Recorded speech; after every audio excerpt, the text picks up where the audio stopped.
मुसीबत की घड़ी में हम सब देशवासी एक दूसरे के साथ हैं। उम्मीद करते हैं हम सब एक साथ मिलकर अपनी सरकार का साथ देंगे। सारी राजनीति खत्म, यहाँ पे सब एक होने चाहिए और इसका मुंह तोड़ जवाब देना चाहिए। और हम किस मुंह से कहें, किस भाव से कहें, जिनके यहाँ से किसी का भाई उजड़ गया, किसी के मांग का सिंदूर उजड़ गया, कोई बहन ने अपना भाई खोया, कोई महिला ने अपने पति को खोया, कोई बेटे ने अपने बाप को खोया। किस मुंह से कहें हम लोग, क्या दें उनको सच्ची श्रद्धांजलि दें? इस श्रद्धांजलि से क्या हम उनके परिवार का दुख लौटा सकते हैं? कभी नहीं लौटा सकते। तो कभी ना कभी तो इसे रोकना पड़ेगा ना। नासूर को छोड़ते जाएंगे तो और बड़ा जख्म होते जाएगा। इसलिए इसका इलाज बहुत जरूरी है। लेकिन जिन भाइयों ने अपनी जान गंवाई है, जिन लोगों के परिवार के अपने बिछड़ के गए हैं, दुख की घड़ी में पूरे देश उनके साथ है। लेकिन उनको सच्ची श्रद्धांजलि तभी मिलेगी जब इनका जवाब उनको मिलेगा, जब उन लोगों को जब उनके घर में भी ऐसे उजड़ेंगे, उनके घर से भी ऐसे आंसू बहेगी ना, तो उन्हें समझ में आएगा कि एक मासूमों पे, निहत्थे लोगों पे गोली चलाना कितना खराब होता है। अरे इतना कमजोर तो दुनिया का कोई नहीं होगा। यहाँ पे छोटे बच्चे भी लड़ाई लड़ते हैं तो कभी किसी निहत्थे पे नहीं मारते। कितना नीच गिर सकते हो पाकिस्तान, हमने कभी सोचा नहीं था इस बारे में। आई होप कि सरकार इस पे कोई कड़ा एक्शन लेगी। जैसा होगा फिर आगे हम लोग देखेंगे। जय हिंद। टीचर कैसा भी हो, कहीं भी आपको मिले, एक काम जरूर करो, उसे प्रणाम, नमस्ते, और अगर आपका संस्कार और धर्म अलाउ करता है तो आप अपने टीचर का पैर जरूर छुआ करो। 2 लोगों का पैर छूना कंपलसरी है। ये मेरे पिता ने कहा और मुझे बहुत फायदा हुआ। और एक फायदा मैं आपको बता दूं, मेरा बायोलॉजी का प्रैक्टिकल का एग्जाम था और मुझे बायोलॉजी में बी भी नहीं आता था। लेकिन चूंकि शुक्ला सर का मैं हमेशा पैर छूता था, तो बोर्ड के प्रैक्टिकल में बाहर के टीचर आते हैं, बाहर के एग्जामिनर आते हैं, तो उसने आते ही मुझसे पूछा व्हाट इज एंजाइम। मैंने कहा एंजाइम, अब पढ़े हो तब तो बता दे एंजाइम। तो मैंने शुक्ला सर की तरफ बोला, और एंजाइम यार देखो ऐसा है, तो पढ़ते हो तुम? बोले घर का लड़का है। 28 नंबर मिले थे 30 में से। वो तो नंबर है, नंबर के साथ साथ जो टीचर आपको देता है, जो आपको दिखाई नहीं पड़ता, वो है आशीर्वाद।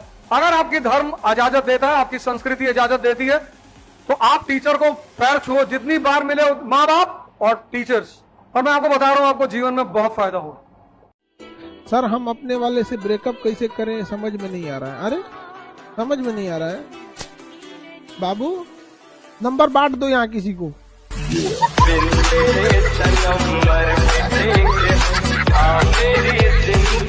1922 में गांधी जी जेल चले गए 6 साल के लिए। उनको रिलीज होना था 1928 में। और जैसे ही गांधी जी जेल गए, कांग्रेस के अंदर झगड़ा होने लगा। 2 गैंग बन गई, 2 ग्रुप बन गया, स्वराजिस्ट और गांधीइट्स। एक ग्रुप कह रहा था हम इलेक्शन में जाएंगे, एक ग्रुप कह रहा था हम सोशल वर्क करेंगे, और झगड़ा शुरू हो गया। और कांग्रेस टूटने के कगार पे आ गई कि खत्म, अब टूट जाएगी।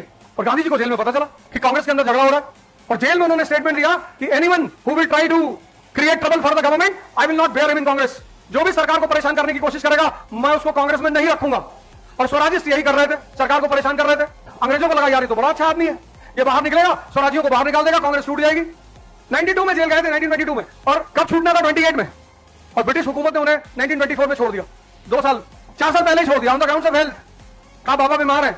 और जैसे ही गांधी जी बाहर निकले जेल से, एक प्रेसिडेंट, सिर्फ एक बार प्रेसिडेंट बने कांग्रेस के, 1924 बेलगाम सेशन। और उस सेशन में उन्होंने कहा Swarajist are the true nationalist.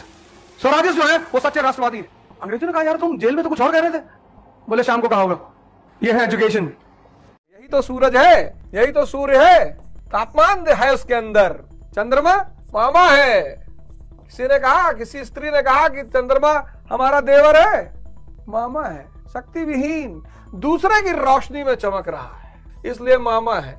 Photosynthesis नहीं कर सकता, चमक है, लेकिन फोटोसिंथेसिस, प्रकाश संश्लेषण, ये जो भोजन करते हो ना, ये सूर्य की वजह से करते हो। किसी की औकात है सूर्य से निगाह मिला ले, अखिए चली जाएगी।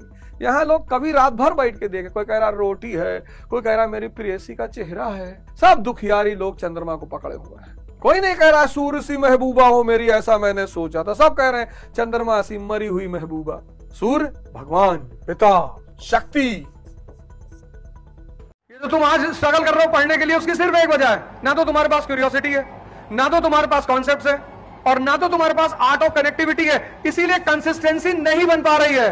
अगर तुम कैक्टस हो, एक तो किसी काबिल नहीं हो, ऊपर से कांटे हैं तुम्हारे अंदर, और तुम चाहते हो लोग तुम्हारे ऊपर जल चढ़ाएं, वो पॉसिबल नहीं है।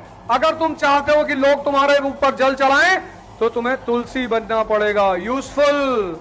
अगर तुम पुराने घरों में जाओ, गांव में जाओ, तो लगभग हर घर में तुलसी का पेड़ होता था, और सुबह सुबह तुलसी को जल चढ़ाया जाता था।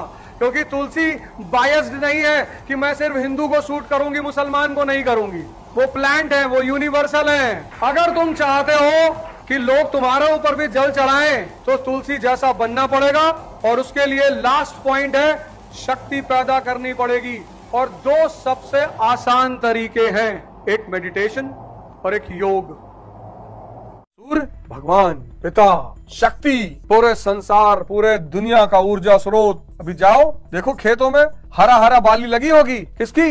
गेहूं की हरी बाली। अभी जब सूर्य की किरणें पाएंगी तब प्रकाश संश्लेषण होगा, फोटोसिंथेसिस, क्लोरोफिल है ना उसमें, फिर ये हरी हरी बालियां गेहूं की पीली हो जाएंगी। तभी तो गाना बना था, मेरे देश की धरती सोना उगले उगले हीरे मोती। सोना यानी गेहूं और चावल, मोती यानी कपास, हीरा मतलब गन्ना। उसको जब पेरा जाता है तो शीरा निकलता है, शीरे से शराब बनती है। ऐसे गन्ने हीरे को जब तराशा जाता है तो उसकी कीमत बढ़ती। पहले गाने ऐसे लिखे जाते थे, सूफी संत लिखते थे गाने, मेरे देश की धरती सोना उगले। ये क्या है? एग्रीकल्चर, कृषि नीति है भारत की। पाकिस्तान बोले मार्स पे सैटेलाइट भेजी है, नासा ने कहा मार्स पे, बोले हाँ, और फिर 2 दिन बाद बताया कि मार्स पे पानी है, बड़ी बड़ी वाटर बॉडीज हैं, उसमें वेल है, ऑक्टोपस है, शार्क है।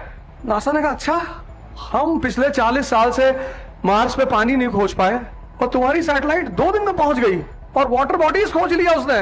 तो नासा ने कहा पता करो इनकी सैटेलाइट कहां है। पता लगा अरेबियन सी में गिरी है। पाकिस्तान को I = I का कॉन्सेप्ट समझ में नहीं आया।